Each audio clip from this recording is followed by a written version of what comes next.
बदमाशों के हौसले इतने बुलंद हैं, आप समझिए कि जिस जगह पर मैं मौजूद हूँ वहाँ से चंद कदमों की दूरी पर सारण थाना पड़ता है। चंद कदमों की दूरी पर यहाँ के पार्षद रवि भगत का घर है और कुछ ही मीटर की दूरी पर यहाँ पर सतीश फागना जो कि NIT 86 के विधायक है, उनका कार्यालय भी पड़ता है। तो यहाँ पर जिस जगह पे मौजूद हूँ, ये जनता कॉलोनी है, NIT 86 का एरिया है, प्याली चौक के बिल्कुल नजदीक पड़ता है। और यहाँ पर रात को बदमाशों ने ताबड़तोड़ गोलियां चलाई हैं। ये वो घर है जहाँ पर गोलियां बरसाई गई हैं और उस कोने पर अगर आप देखें, ये कोना आप देखें तो यहाँ पर गोली लगी है। बात करने के लिए पवन कुमार अरोड़ा जी मेरे साथ हैं, इनसे जानने का प्रयास करेंगे क्या मामला है। पवन जी, क्या मामला है? सर, मैं पवन कुमार अरोड़ा बोल रहा हूँ। जी। न्यू जनता कॉलोनी 1212 एड्रेस है मेरा जी, थोड़ा सा रुड़की में था। मैं रुड़की में 10:02 में मेरे पे एक अननोन नंबर से कॉल आती है। आप रुड़की में थे? ऑन द वे थे आप? वापसी में थे? और रोड पे था मैं, वापसी में था, मतलब मैंने हरिद्वार रुकना था रात को। अच्छा। तो फोन आता 10:02 पे, वो आगे टोल था। मैंने एक भाऊ को फोन लगा रहा था, फोन रख दिया नीचे। वो बोला इतनी देर में ये फोन के सामने टोल था, तो ये फोन मैं बाहर से 2 मिनट बात करेगा क्या है। अरे पवन बोल रहा, कहता है। मैं कहा पवन बोल रहा हूँ। कह रहा पहचाना? मैं कहा नहीं। उसने फिर अपना नाम बताया। अच्छा। रंकित है, रंकित गुजर है। कह रहा पूछ लियो किसी ने। 4 बार रिपीट करा मेरे को। अच्छा। तो मैं कहा बता भाई। मैंने उससे छोटा भाई कि मेरे पे रिकॉर्डिंग है सारी, और दूसरे फोन में रिकॉर्डिंग हो रही थी। अच्छा। उसने सोचा वैसे कॉल है, रिकॉर्डिंग हो रही थी। मैं उससे प्यार से बात करता रहा। लास्ट में बोला पैसे भिजवा रहा, ना भिजवा रहा। अच्छा। सब रिकॉर्डिंग में आया। मैं कहा भाई मेरे पे नहीं है पैसे पूछे। किस बात के पैसे? वैसे ही 1 करोड़ रुपया। इससे पहले भी फोन आया कभी? नहीं, कभी नहीं आया। अच्छा, इससे पहले कभी फोन इससे पहले फोन कह रहा ठीक है हम ले जाएंगे आज ही आके तेरे से पैसे। अच्छा। मैं कहा किस चीज में ले जाएगा। मैंने फिर उसके बाद लड़के को फोन करा। 11:28 पे कंप्लेन हुई। 12:50 पे गोली थी, पहली गोली मारी यहाँ पे।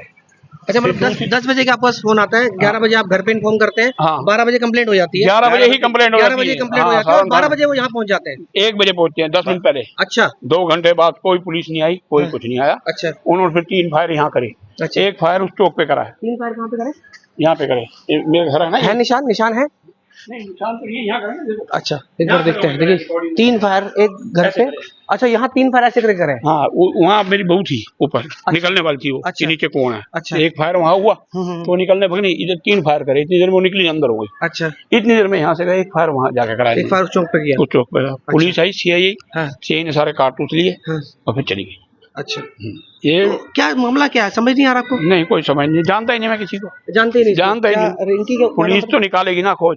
जानते हैं, पहचानते हैं। मैं बोलता हूँ सही जानता हूँ, मैं जानता ही नहीं किसी को। अच्छा, क्या नाम बताया आपने? रिंकी रंकित है। रंकित गुजर। कहाँ का है? ये गाजीपुर का है। गाजीपुर का? हाँ, उसने नाम लिया गाजीपुर, किसी मर्जी पूछ लिया।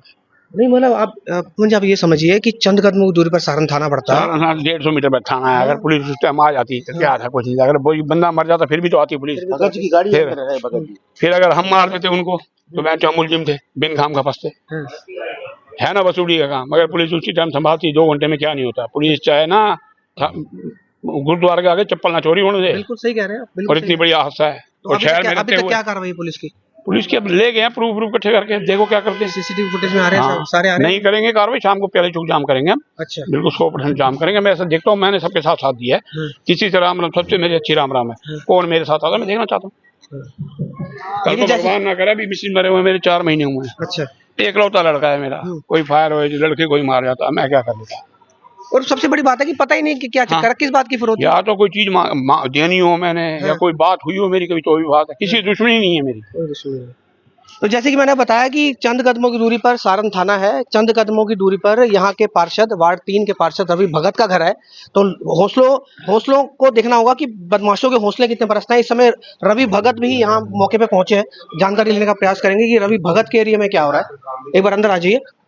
रवि भगत साथ है हमारे, वार्ड 3 के पार्षद हैं। भगत जी, आपके इलाके के अंदर चंद कदमों की दूरी पर आप रहते हैं, इतना बड़ा कांड हो जाता है, क्या कर रही है पुलिस, क्या कर रहे हैं बदमाशों? देखिए, पवन अरोड़ा मेरा बड़ा भाई है जी, और मेरे दुख का घड़ी का साथी है। आज जो इस परिवार पे इतनी बड़ी घटना हुई है, भगवान की कृपा है कि उनका इकलौता बेटा है जो बच गया।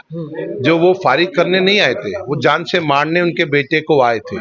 रात्रि जब उन पे धमकी आई 10 साढ़े 10 बजे, तो उनका फोन आया मेरे पास कि भगत जी ऐसे ऐसी बात है, धमकी आई है। मैंने कहा भैया मजाक कर रहे हो? कह रहे मैं रिकॉर्डिंग भेज रहा हूँ। मेरे को रिकॉर्डिंग सुनाई, मैंने अपने छोटा भाई को फोन करा, मैंने कहा आप थाने जाओ, एक एप्लीकेशन लिख के सारण थाने में देकर आओ, कानून कार्रवाई पहले होनी चाहिए, क्योंकि पुलिस तो पहले कागज मांगती है तब आगे चलती है। अगर पुलिस को जब हम रात को एक दरखास्त देकर आए थे, अगर सारण थाना रात को ही अलर्ट हो जाता और वो साथ में ही आ जाता तो शायद ये गोलियां चलती ना और हमारे साथ इतना बड़ा हादसा ना होता। जो कि आज हमारे बीच में हमारा भाई भी जिंदा बैठा है। हम तो पहले बात धन्यवाद करते हैं परमात्मा का।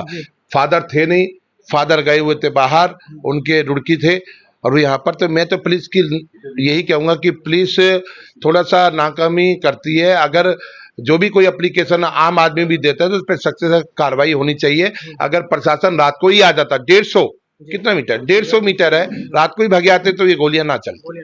सवाल वही है कि 11 बजे जाके कंप्लेंट देते हैं और इसका मतलब असर नहीं है बिल्कुल। जितने भी बदमाश इस समय फरीदाबाद के अंदर गढ़ जमाए हुए हैं उनको पर प्रशासन का डर बिल्कुल नहीं है, पुलिस प्रशासन का डर है नहीं।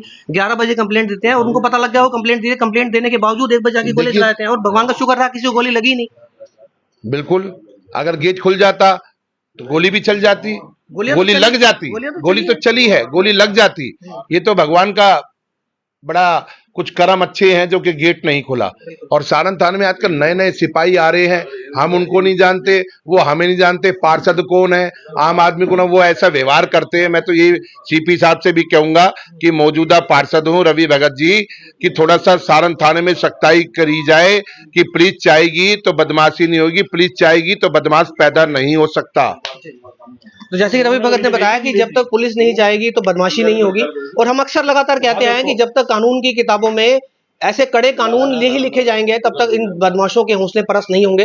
देखिए सबसे बड़ी बात कि जहां मैं इस समय मौजूद हूं, जनता कॉलोनी है, चंद कदमों की दूरी पर सारण थाना पड़ता है, चंद कदमों की दूरी पर रवि भगत का घर है और कुछ ही मीटर पर यहाँ के विधायक जो हैं सतीश पागना उनका कार्यालय पड़ता है। और इतनी बड़ी बड़ी चीजें हो जाती हैं। बल्लभगढ़ का एरिया पड़ता है, यहाँ के विधायक जो फिलहाल मूलचंद शर्मा जी हैं, लेकिन NIT 86 के विधायक का जो कार्यालय है वो पास में है। और आप देख सकते हैं कि किस प्रकार बदमाशों के हौसले इतने परस्त हैं कि 10 बजे फोन करते हैं, 11 बजे ये लोग थाने पहुंच जाते हैं और थाने पहुंचने के बावजूद 2 घंटे बाद यहाँ आकर गोलियां चला देते हैं। 5 गोलियां चली हैं और भगवान का शुक्र ये रहा कि किसी को गोली लगी नहीं, और अगर लग जाती तो एक बड़ा हादसा भी हो सकता था। और यहाँ पर सवाल यही है कि क्या ये पुलिस की नाकामी है? अगर पुलिस यहाँ पर पहुंच जाती, 2 से 4 पुलिस कांस्टेबल यहाँ पहुंच जाते तो शायद वो लोगों यहाँ आने से डरते, गोलियां चलाने से डरते।